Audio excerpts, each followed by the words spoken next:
You're now locked into Radio Juxtapoz, the home of contemporary art and culture conversation. Coming up today. The thing is like even mosaicing my house, it gave me a project where prior to that, as a fine artist, I'd sit around and think half the time, why am I doing it? Who am I doing this for? Who's going to see it? What does this mean? But when I decided to mosaic my house, it was all like, right, I'm going to mosaic my house. And it took 20 years. This is Radio Juxtapoz.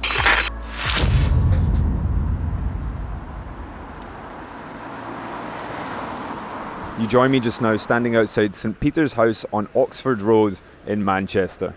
It's Sunday evening and the weather has taken, well, a bit of a turn for the worse. It's grey, it's a little bit bleak, and damn, is it wet. Despite that, nothing has dampened the spirits of the very first instalment of the Social Surfaces Symposium. Joining me here in Manchester over the last couple of days has been the likes of Carrie Reichardt, Jan Voorman, Jazu Yang, Jordan Seiler, Dr. D, the Subvertiser, among a whole host of various social geographers, architects, designers, photographers, and the idea around this weekend of intervention and interaction has been to try and reimagine the way that we engage and view the city around us. I thought I'd use this opportunity to grab a couple of those involved and sit down and find out what they decided to bring to the event. But just to give you a little bit more backstory on the project itself, here's a few words from one of the organisers, Sabina Andron. Social Surfaces is a series of events that debuted this weekend here in Manchester, and we were looking at bringing together a series of academics, artists, and in general critical spatial practitioners to examine ways of making low-key interventions in the city that make us question power regimes in cities, who the city should belong to, and who has the right to explore it, and in which ways. Later on in this episode, you're going to hear from Jordan Seiler, Carrie Reichardt and Jan Voorman, but I thought it was important we heard from someone a little bit closer to Manchester's heart. Here's a few words from local lecturer and tour guide Morag Rose.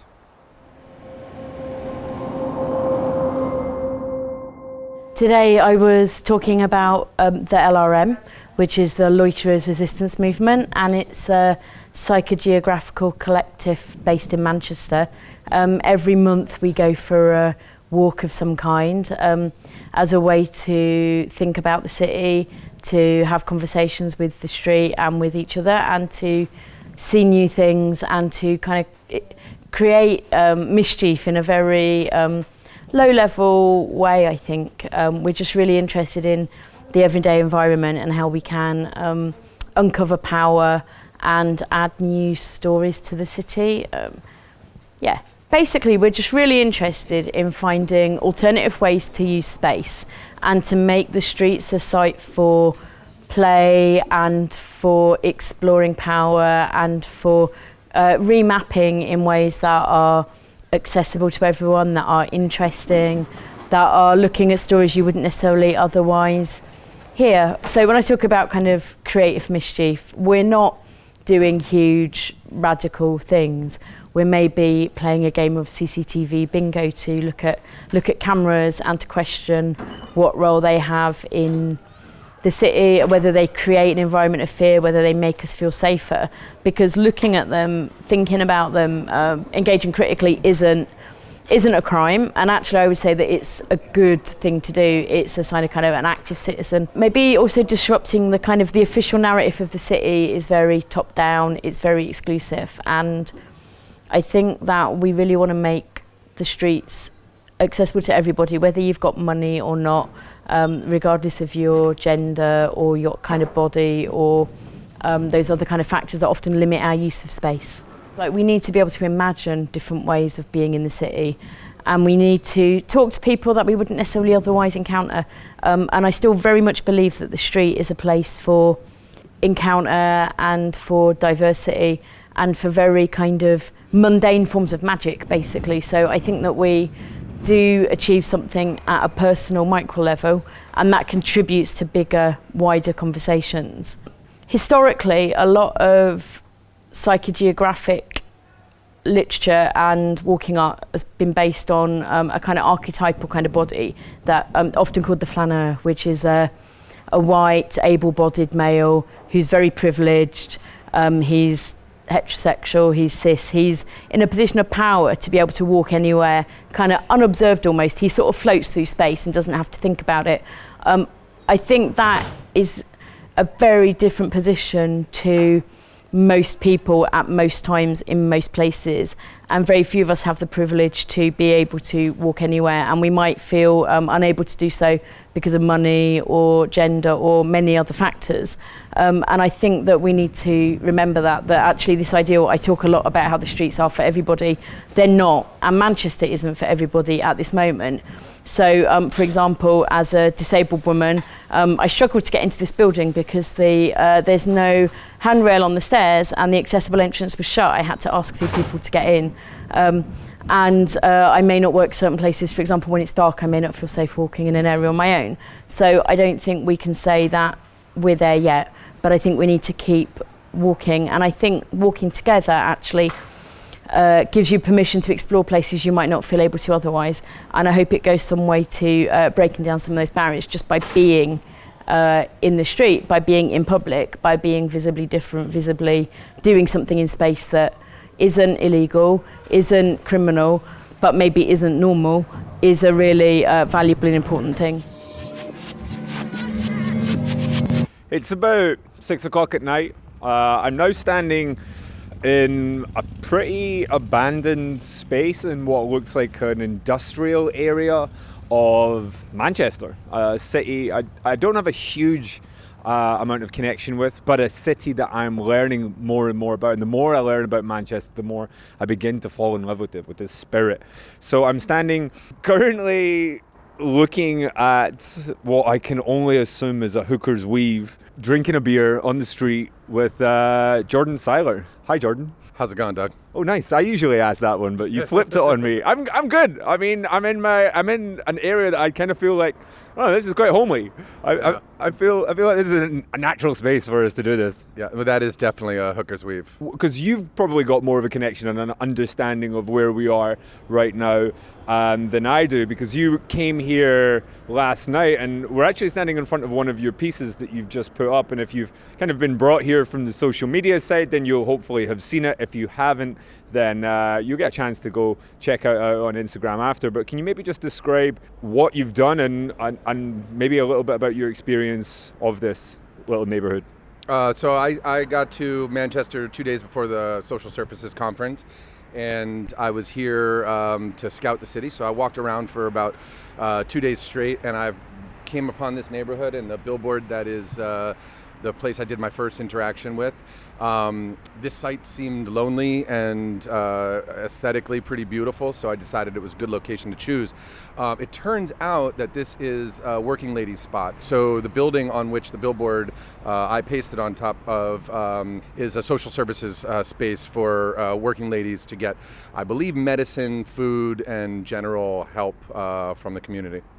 Have you had a chance to interact? I mean, it feels like quite a destitute part of town. Have you had a chance to interact with any of the locals? Yeah, so immediately upon setting up my camera, the people who are running the center came out and asked me not to take pictures of the women who are walking through the frame, which I obliged, but it turned out that they were all super, super friendly, immediately coming across the street, talking to me, asking me what I was up to, giving me biscuits and bread so that I could try to attract some birds up to the site, and generally just being super sweet. Why did you want birds? I like birds in the photograph. It adds another element to it. So sometimes I'll carry around some bird seed, but I did not have that in my bag of tricks this time. So I needed bread, and I asked one of the ladies if there was any way that she could go to the store and get some bread for me. And she said, I'll just go into the services center. They've got bread in there for us. So she came out, gave me a whole bunch of bread, and then proceeded to help me try and attract pigeons to the site. That's beautiful. That is beautiful. So do you know much about how the connection between this social services billboard and this refuge? Am I going to call it a workhouse or a refuge? I think it's just a location for services to be handed out to people who are working in the sex industry. So the billboard itself has nothing to do with the institution.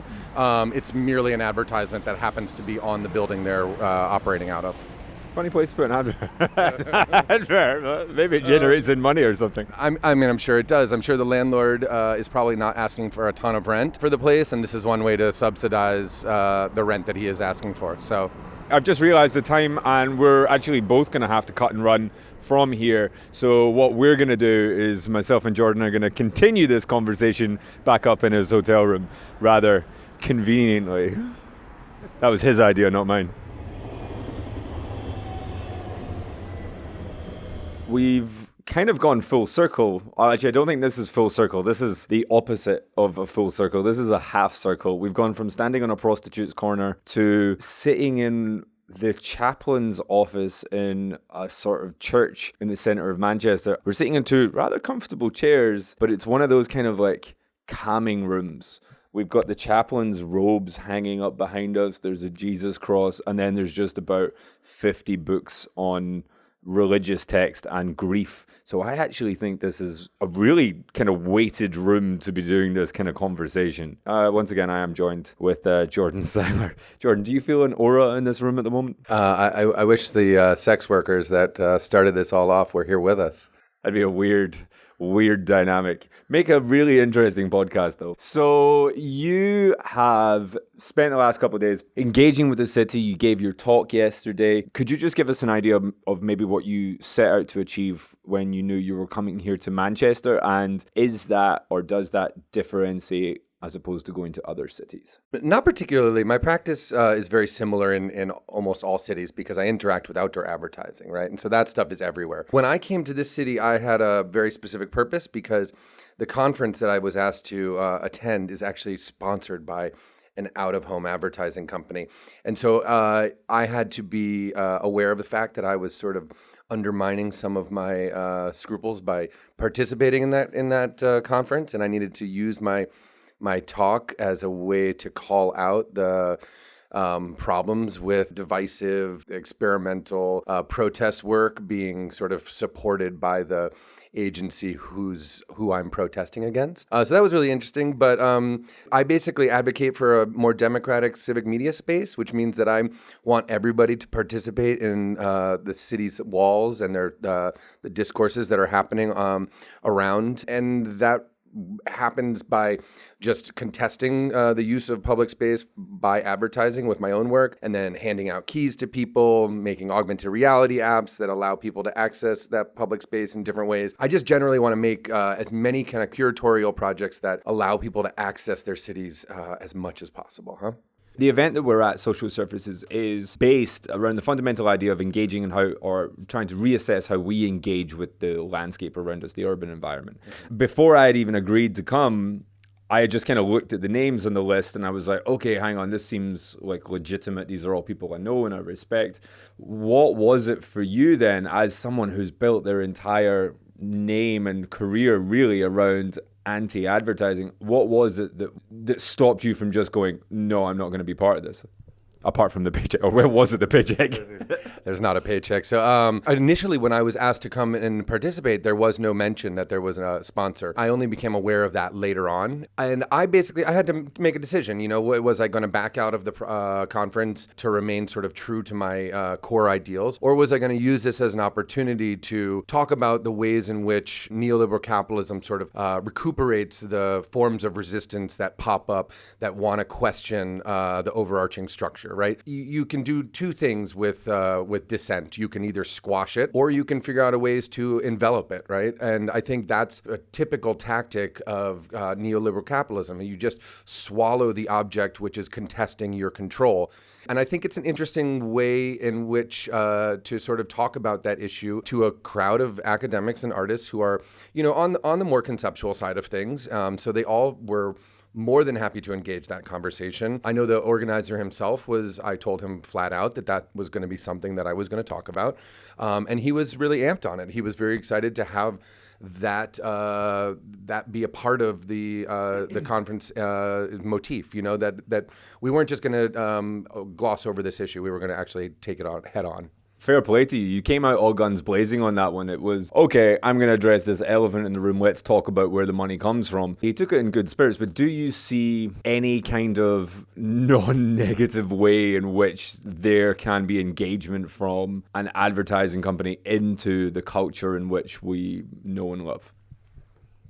Absolutely not. I think ultimately the motivations, however altruistic they are, and they absolutely can be. I believe Aid is genuinely believes in this culture, and his relationship to this company and bringing them in as a sponsor wasn't some sort of plan in which to recuperate the processes of anti-advertising activities, but ultimately that is the result, right? So now Jack Arts can go to the world and say, hey, we're an out-of-home advertising company that works in the culture space, and we are so attuned to what's happening that we're working with some of the practitioners of dissent that are actually questioning the existence of our business model. Like, that's how woke we are, right? And they will go and use that as something to sell their business model to outdoor advertisers who want to be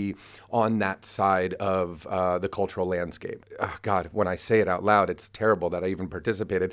But I think, this is an interesting opportunity to really talk about those things. Like, this is how the world works. This is how skateboarding gets absorbed. This is how punk gets absorbed. This is how environmentalism gets absorbed. This is a form of culture washing, right?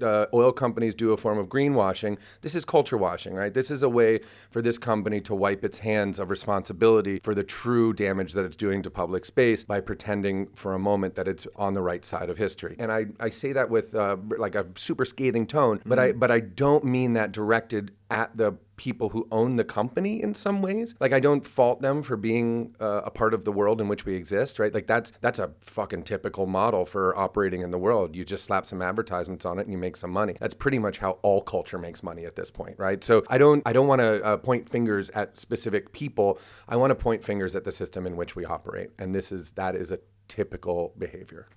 What is it then about this particular model that kind of grinds your gears so much? Because it was funny, because I understand the logic behind punk revolting against essentially capitalism, but for skateboarding, if you look at how you mentioned skateboarding, and it's like, well, actually now they've got, because of the funding and things like that, you're getting parks put in places that they would never have. They're getting access to skateboards and training and kind of like a whole new system of levels of output. And I guess you can see that within this culture as well, where, you see the effect that this new wave of money has had on muralism. And now artists have a chance to make more money than they ever have. And there's actually, there's potential output for potential longevity in having careers where they're just, you wouldn't have been able to do this, in 2002. So do you see any kind of balance between these two? Do you see the merit within that? To each their own. I think there's something completely different between urban intervention and questioning how cities are used by intervening into the sort of interstitial spaces and muralism. I think they have two completely different objectives. So if the result of all of these urban intervention activities is that we get sanctioned murals that end up sort of benefiting private property developers in large part, like, that's a form of recuperation that's in line with all the rest. I mean, I think, yes, so skateboarders get skate parks and sponsorships and all of these things, but what initially, skateboarding was largely about was like using the city in ways that were unusual and seeing the built infrastructure of our cities as a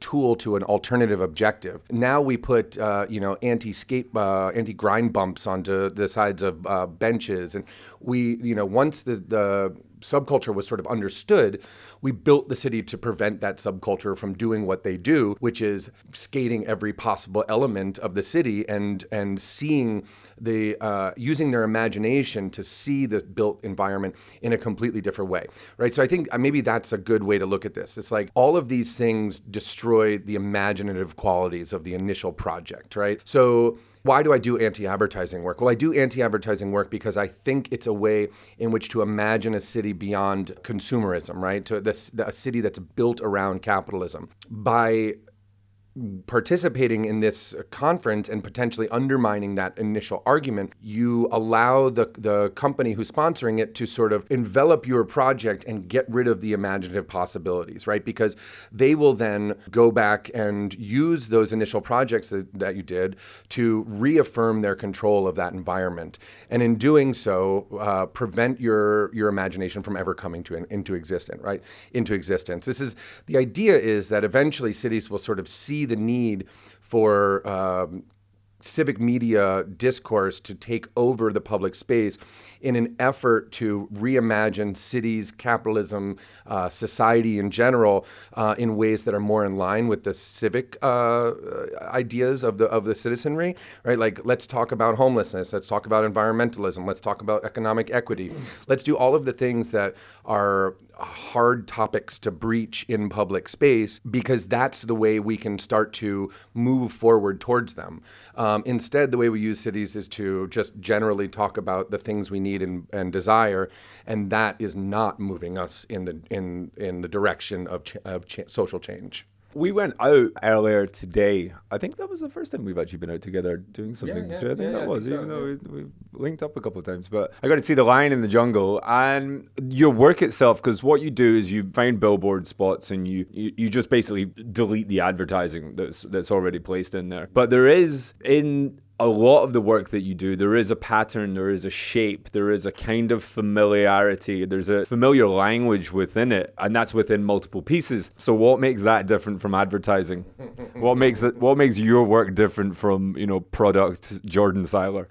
Yeah, the question that I always get asked by advertisers themselves. So the work you're talking about is the Collision series, which is a specific series of imagery based around very simple black and white designs. I like the way you said I'm deleting advertising. That is sort of the intention. But if I were to just leave a white space, people would assume that the company itself had just neglected that space and that they wouldn't know that there was an intervention. And so the black and white designs are basically the lowest common denominator, the least amount of imagery that I can put in that space in order to get people to notice that there was an intervention. By using the little language as possible, what I'm hoping is that they see the space as being intervened into, and then they have no other information on which to go to understand why. And so they just then start to look at the space, the frame, the surrounding environment, imagine the advertisement that was once there, and start to think about the process of intervention in public space. I think the black and white design imagery is the most effective way to do that. Now, when you say, how does this differ from an ad campaign? It doesn't in a lot of ways. And in many regards, in many of my projects, I have chosen to sort of work for 2 or 3 years, ditch the idea, move on, with the understanding that at a certain point it becomes branding. The black and white collision series is an incredibly easy tool for me to use as I travel. So I can make up these designs in the studio at home, and they don't have to have any real relationship to the surrounding environment. So I can then go to a city, spend 2 days like I did in Manchester, walking around, find a few locations that seem interesting, and whatever posters I've got at that point will probably fit there. So it is a tool that I've continued to use despite the fact that it has become a recognizable sort of form for me. That said, it's only recognizable as my work in a very small niche community, right? Mm-hmm. And so the larger population of Manchester that's seeing those work has absolutely no idea who I am, and that's part of a branded project. And I fall back on that as a sort of pushback on this critique that this is somehow a branding for myself, right? I'm not putting logos on it. I'm not putting any signatures on it. It is just a design left in public space, and the majority of people who come in contact with it see it just as that. But that can only work as long as your popularity stays at a certain level. I don't think that's a problem, man. You are founder of No Ads Day. No. You were part founder, co-founder? No. No, you're just a guy. I work in a community of anti-advertising, subvertising, civic media practitioners who all have their own practices. There's a guy named Burnham in Berlin who started something called No Ad Day. Sorry, Burnham, I should have known that. I love you, man. This is how things work, man. Like, there are several people who seem to be sort of some of the larger voices in this community, and projects get misattributed all the time. My projects being attributed to other people, etc. So anyways, shout out to Burnham. He started No Ad Day as this wonderful way in which which to get other people participating and the idea was that all you had to do was remove the poster and leave that white behind, which I saw initially as being sort of anticlimactic because people wouldn't notice that there was an intervention at that point. But if you do enough of them, people start to realize, right? And so No Ad Day continues to exist, changes dates here and there, but it generally precedes Black Friday. So the idea is to rip all the advertisements down before everybody has to go out and buy all the shit that they don't need on Black Friday. And I also, maybe one of the reasons you conflated the two was because I also used the word No Ad Day for projects of my own, or No Ad for projects of my own. I think that was it. I think it was in yesterday's talk I heard you say it, and I was like, oh, did I get that? Because I knew it was definitely a thread. Yeah, so this is really confusing, right? So I created an app that worked in the New York City subway system where basically every subway platform ad was a trigger for a piece of artwork through an augmented reality application that I built called No Ad. I think all of us refer back to John Fechner's work, which says My Ad is No Ad, his infamous billboard that sort of is a rallying cry for all of us. So shout out John Fechner. John, if you are listening to this, we're gonna get you on this pod one day. We're gonna get you whether you want to or not. We're gonna get you.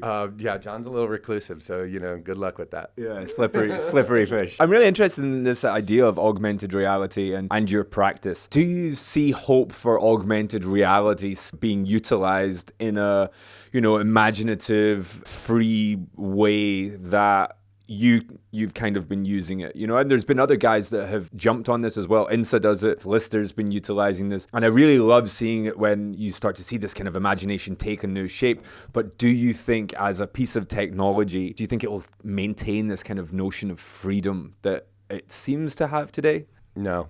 So this is interesting. So I actually came before Manchester. I was in Oslo working on a project with James Finucane. He invited me to come do some augmented reality workshops, and the augmented reality program that I use, which was basically built by Heavy Projects, and then I was given access to that and was allowed to sort of retro-engineer it for my own purposes, is super complicated and all fucked up, and it runs on like a $10,000 Unity program, and it's just a really beastly project. So in a 5-hour workshop, it was just untenable. So what we decided to do was we decided to use what is now a very easily accessible commercial platform for augmented reality, Snapchat, right? And so we used Snapchat's Lens Studio to create a version of No Ad that we would basically take 15 of the ads in Oslo, augment them with participant content, and then we'd push this lens up into the Snap Lens environment, and everybody over across Oslo could simply access that lens through Snapchat, right? And we thought, okay, Snapchat's like this pretty public platform, like, we'll just create this lens, we'll submit it, it'll be great, everybody in Oslo will be able to have access to it, done deal. When we went to submit the app, they immediately rejected it. And they rejected it on a number of grounds. There were some fashion advertisements in it, which were a little too salacious. But most importantly, we were copyright infringing. And it made us all really realize very quickly that Snapchat is not a real public space, right? If you violate their core business model, criticizing potential advertisers, you are in conflict with them and they will not allow you to use their platform. And B, that as Snapchat becomes one of the more ubiquitous forms of community interaction with augmented reality, that this technology will, if it remains in the hands or moves towards the hands of these larger corporations, will very quickly become inaccessible for any type of dissent or critique.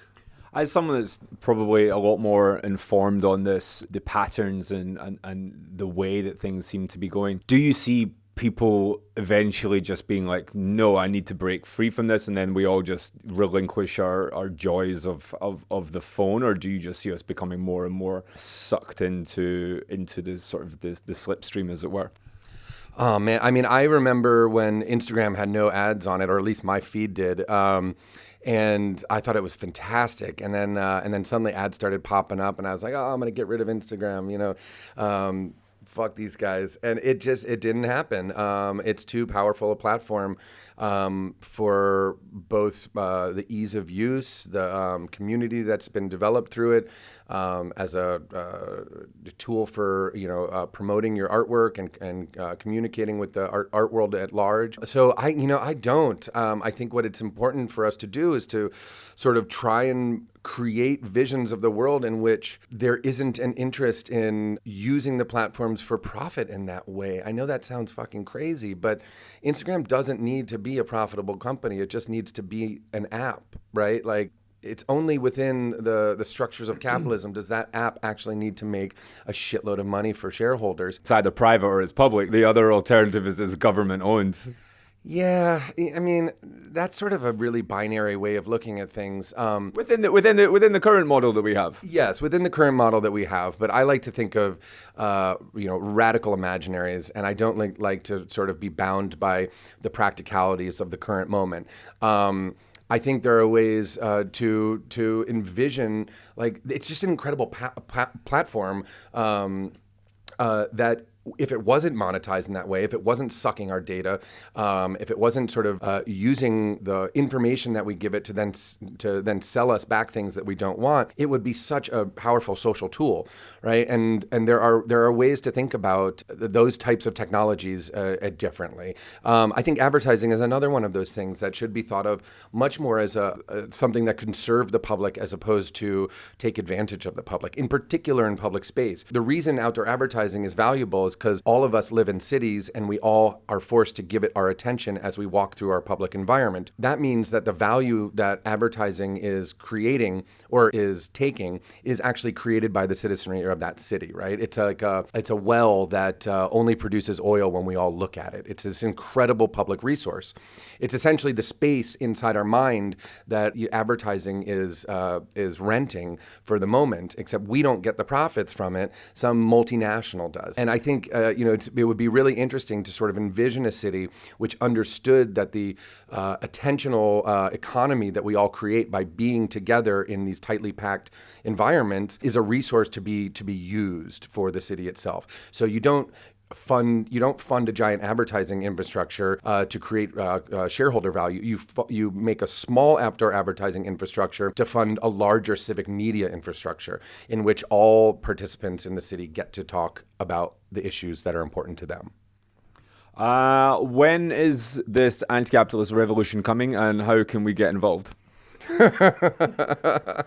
It's a long way off, man.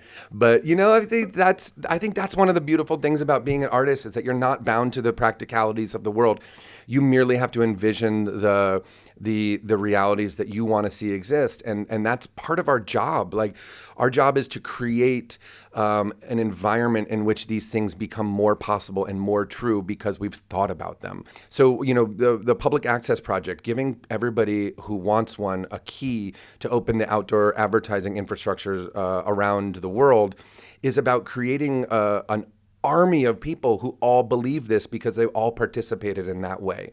Understanding that having access to your public space, interacting with that environment, is an empowering way to create civic agency, creates just yet another person with a desire to change the way the system currently works. So that's our role as artists, to just lay the groundwork for the change to begin to happen, and everybody else can sort of help us figure it out once they get involved.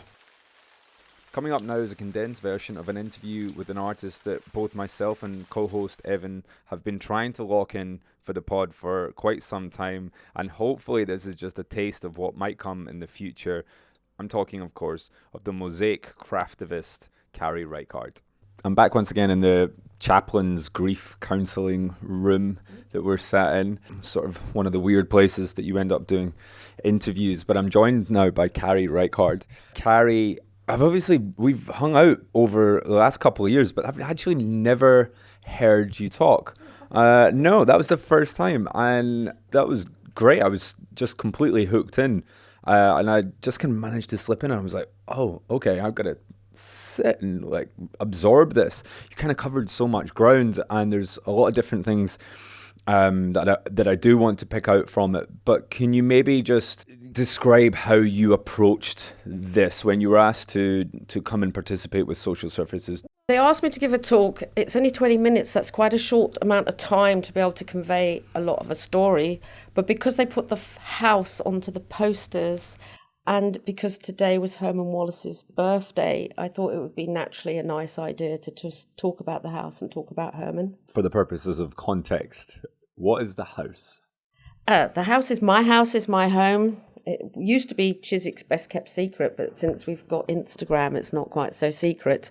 But really, I spent the last 21 years mosaicing the whole of the outside of my house. 21 years is an awful long time. Did you ever imagine that it was going to be such a huge undertaking? Well, obviously, it didn't actually take 21 years.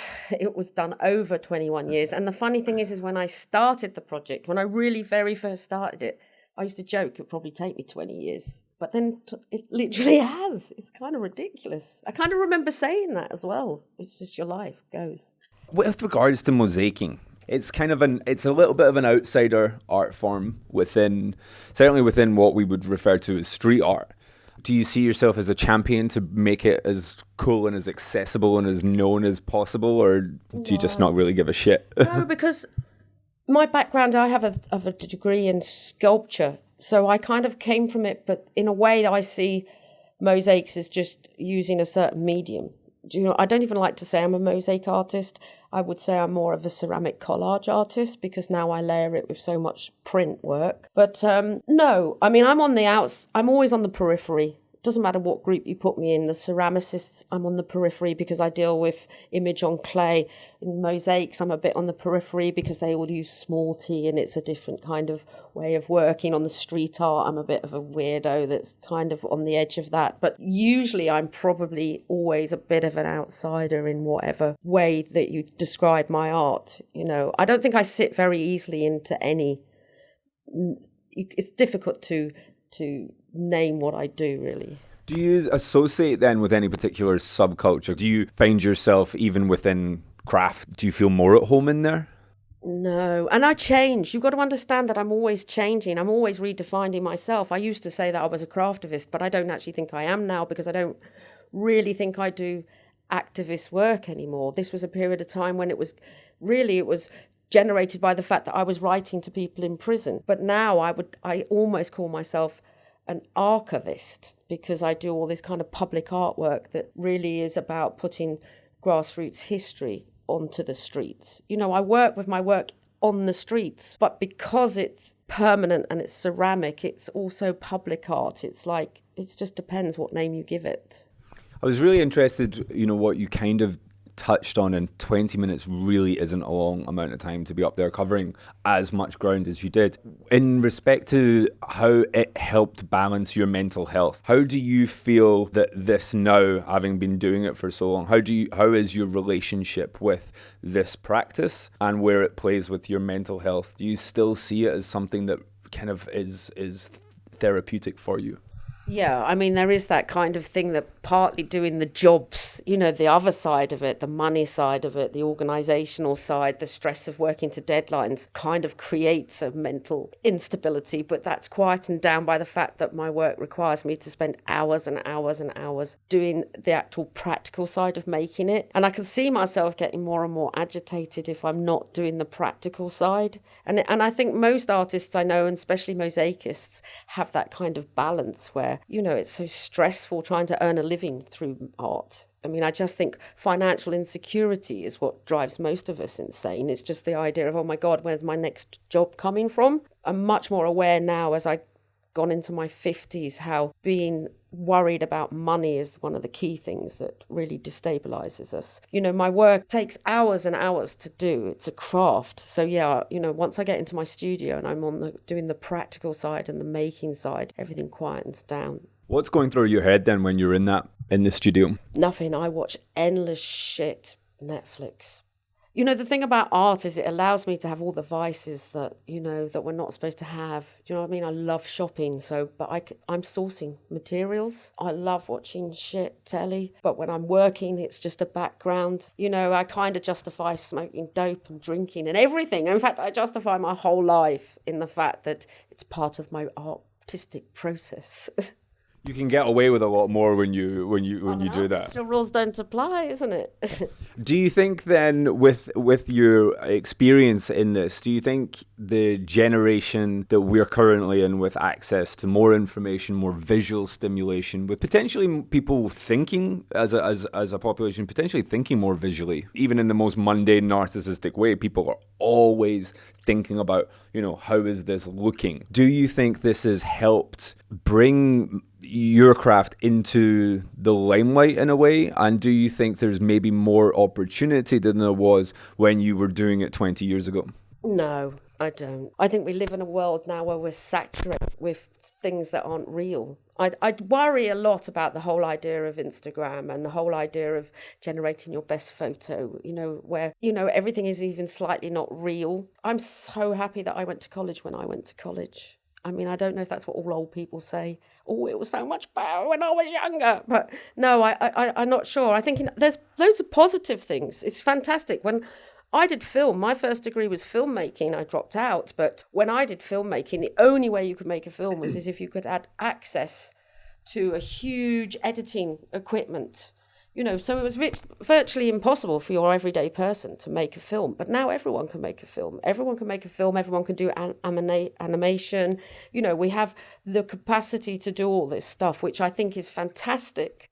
But in another way, I'm not sure if we're over worried about the end result or how people perceive it and what it's going to look like and how many likes do we have. And, I think I'm worried that we're in a world where it's more important to take an Instagram picture and be seen to see something than actually to have an experience when you come and see something. Which is more important then for you, the final aesthetic of how your work looks or the message that it's trying to relay? I'm always trying to balance an aesthetic with the information. Always, with all the work I do, especially with public art, I guess in a way it's more important to me having certain messages, or it's not even messages, it's just bringing certain information out. Like the piece I'm doing for Finsbury Park, I've probably spent more time going through archives and looking for the information than I am going to spend putting it onto the tiles and making it. So with regards to this then, what is your process? Are you trying to find a character that can connect to a particular place or a building or something like that and try to retell their story and bring them to life? Or how does it work for you? It really depends on the remit of the job. But say the Finsbury Park one, I'm working with Karen Francesca, who I've worked with since I was at university, but she's done an MA at Goldsmiths in art therapy. So we have a kind of a two-pronged thing where she goes and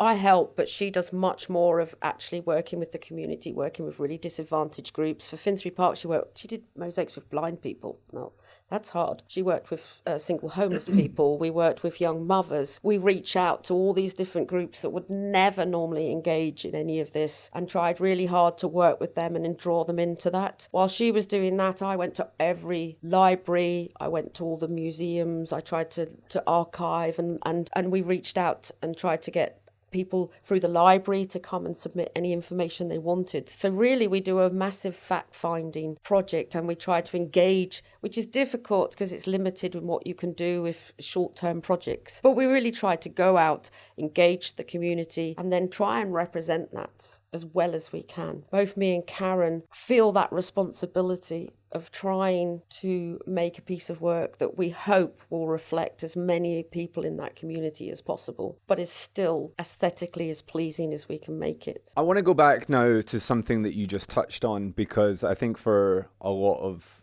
people listening, they'll wonder why in any kind of journalistic approach did I just let that go.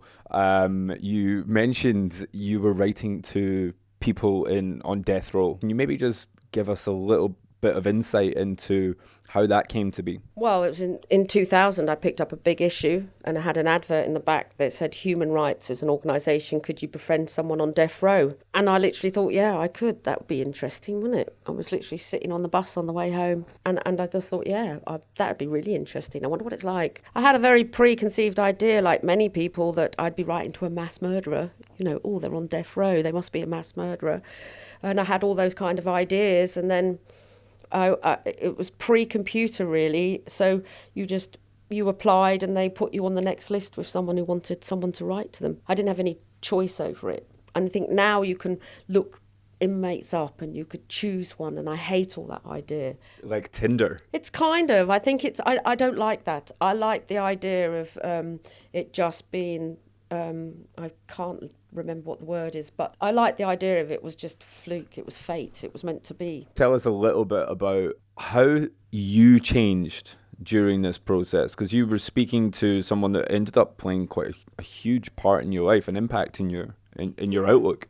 I think writing to someone on death row was the start of something that made me write to many people on death row and then to political prisoners who were Black Panthers. I've always said that writing to Lewis, who was my first pen pal, and engaging in this whole process was so significant to my entire art practice and who I am now, because you have to understand that prior to Lewis being executed, I would never have done public speaking. In fact, me, Karen and Mark, her brother, when we used to do community art and public art, they'd have these kind of, openings where the mayor would be, and they would say, does anyone want to say anything? And all three of us would be going, you say it, no, you say something. Oh, none of us were capable of standing on stage and saying anything. In fact, I used to suffer from all kinds of throat ailments, and when I first went and taught in a school, I had such bad boils on my throat I couldn't speak. So it's always been a contentious thing for me because I get my words very muddled up. But after Lewis died, I literally wanted to talk about him, and so I love that quote that says the quickest way to happiness is to find, I can't even remember it now, the quickest way to happiness is to find something greater than yourself, is to find a cause greater than yourself. And so I think a lot of my mental health came from overthinking and thinking about myself so much. And so by writing to Lewis and then seeing what injustice really was, enabled me to kind of find my voice. It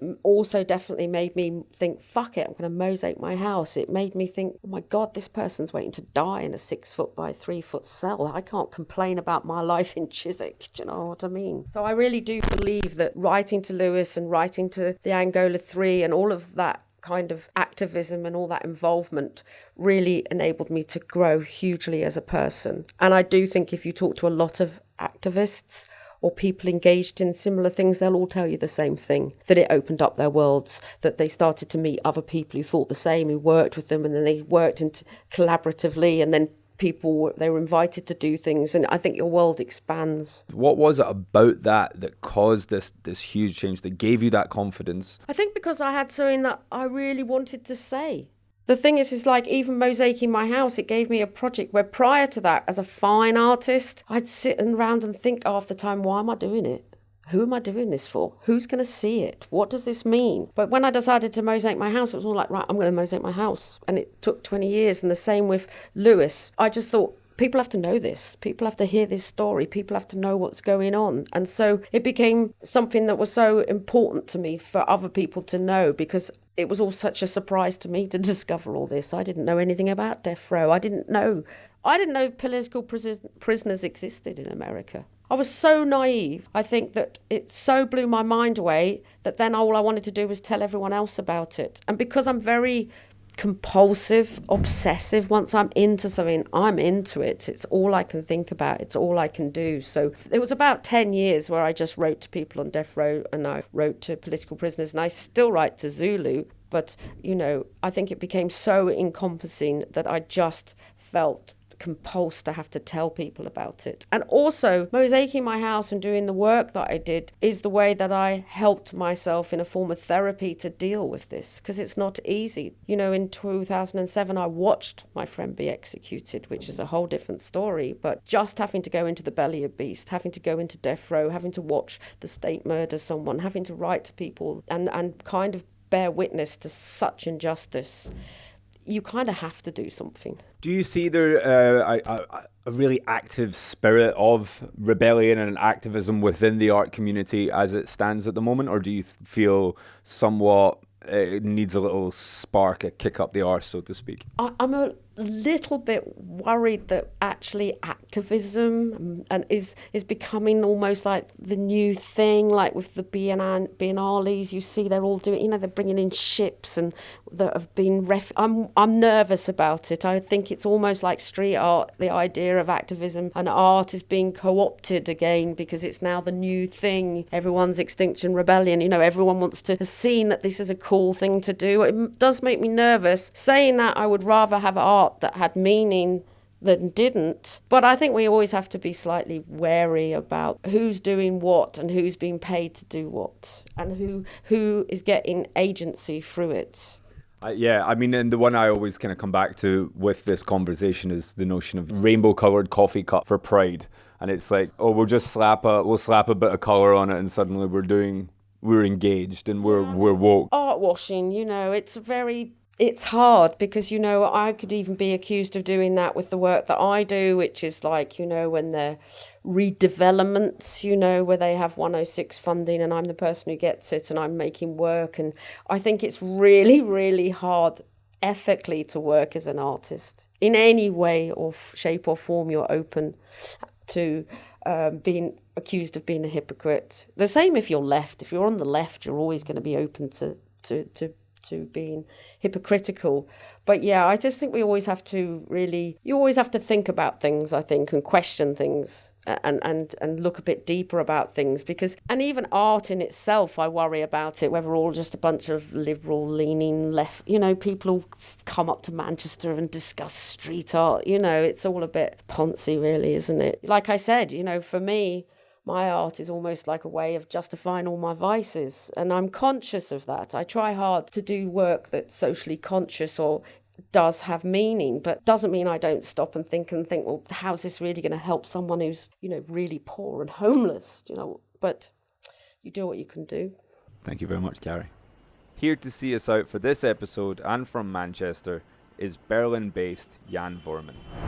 Joining me now in the grief counsellor's office is the Berlin-based multi-practitioner interventionalist. We'll go for it. That's the label I'm going to go with. Hopefully that's not too reductive for you. But Jan Vorman, thank you, Jan.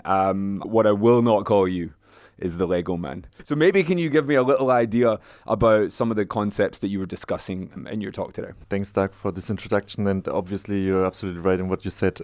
This project opened a lot of doors for me. So it also a lot of reflections of what I could do and what I wouldn't want to do with this kind of work. So it has these different aspects, and I like one of them pretty much the participatory aspect of it. So people can either do it themselves at their home places and send in the photos, or I get invited to go with little groups to do it. And for me, art in public space, street art, what's the most interesting is not necessarily the craftsmanship or the master of painting, which they all the great muralists, they all are great painters. But for me, what's interesting there is like the meeting point with the people who actually pass by. So it's this inclusivity of everybody. You don't need to know where the galleries are.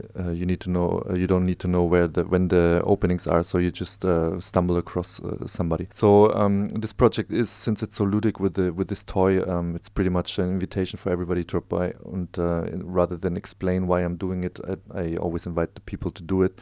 This is also why I'm so interested in what's going on in this conference here with the social surfaces, where people share their own approaches. And I think the interesting thing is in contemporary art also a big discussion about plagiarism, or about how to develop art so that you can actually, claim the copyright for yourself. And I find it interesting that people in the public space, they kind of already exchange this idea quite vividly. That's something that I find interesting, because we've had this discussion in previous meetings, the notion of copyright, because I have seen other colourful, playful children's blocks, because I'm not going to use the name anymore. I have seen other artists do that, and of course you talk about it, there is no copyright on your practice or that particular intervention. But when you saw that, how did that make you feel? There is, I'm totally over this label. So back in the days, I would be more reactive, if you would call me that. For now, it's just like really something that I totally accept and assume also. The thing is, I like the scientific approach of developing art. So that means that you can always copy something as long as you quote it. So I think that's like a development where it's not about the genius artist, that like the one guy who's like inventing all these things, but it's also, you take from these conferences, you take approaches from, for example, Jordan Seiler, and I could see myself, quoting him on some things, and I find it super interesting that this exchange exists. So it's not like this genius artist who is so spectacular, but in fact that we realize that we're all like a community, even if we don't necessarily see it in the first instance, but we are all taking our inspiration from somewhere else, and in that respect, the copyright is totally open. And if you take photos from public space in Germany, at least the law states that you cannot protect your art on the photography. However, if I take my own photos and I share my own photos, then the photos are copyrighted themselves. The structure, the way how to do it, how to employ the plastic construction pieces can not be copyrighted so easily. For you, what do events like this, places, gatherings of exchanges, of dialogue, of discourse, of practice, what does that achieve, and what do you kind of take away from it as an artist? The practice of art in public space or street art, it's can be super solitary. I mean, in my situation, a lot of times a lot of people join me actually, but a lot of times it's very solitary. Sometimes it's even at nighttime, so there you want nobody to be on the streets. What I like from gatherings like this is that you meet like-minded people. It's the same as for a conference as for a new art festival or for a street art festival in general. You meet a lot of like-minded people, and it's a very intense time for a very short period of time. And sometimes you reactivate these contacts a couple of years later, and you understand the value of meeting some people, the ideal value just a couple of years later as you go along in your life. So basically, bottom line is really the exchange with the people and also the building of this community. No matter how popular street art seems to get, this side of the colourful, pretty form of street art that lives and sits so happily online, that is still quite niche, but even more so is this little pocket of, I guess, academic activism. Why do you think, even though it's a matter and topics that technically affect absolutely everybody, but why do you think it still remains to be such a niche, like, little form of subculture? That's a good question, and I'm really just partly academic, so I think you should really we should listen to what the real academics are saying.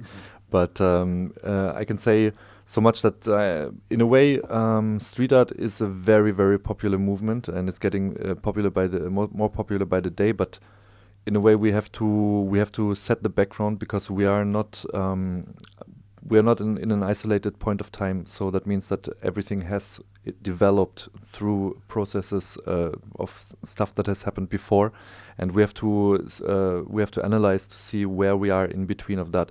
In 50 years, it's going to be way easier, obviously, to say what this whole thing was about. Was it just a form of capitalism perverting art, or was it really a form of artistic movement that kind of like changed the world? So this we all see, but we in conferences like this we want to emphasize that actually it might just be the latter, so that it is actually a movement that is like democratizing art and bringing about something good. What's your objective then as an artist? Personally, I was always interested to, of course, on one hand sharing my inner thoughts, on the other hand maybe bringing about this change, that it's not about that productivity is not the most important, or if it is about productivity, that at least it could be something that's not in those paradigms that we are living in capitalism, that everything is about getting a job, getting money, buying a house, having a family, planting a tree and dying. So maybe it could be a little bit more playful. Maybe we can liberate the workers worldwide a little bit. So with all the production means that we have nowadays, maybe it is possible that at some point this kind of modern slavery could be abolished, if you want. I think artists bring to the world a little bit of absurdity that it's difficult for people to understand sometimes the importance of it, but it's undoubtedly there is this importance, because everybody likes to enter themselves with art, and it can be music, it can be sports, if you want, everything that's that's coming. And we are heading towards a time where the AI, and some people think it's a little bit crazy to talk about AI, but sooner or later there's going to be the machine that solves all our problems. And I think we got to be ready to fill our time with stuff that make life seem with the purpose, and that could be art.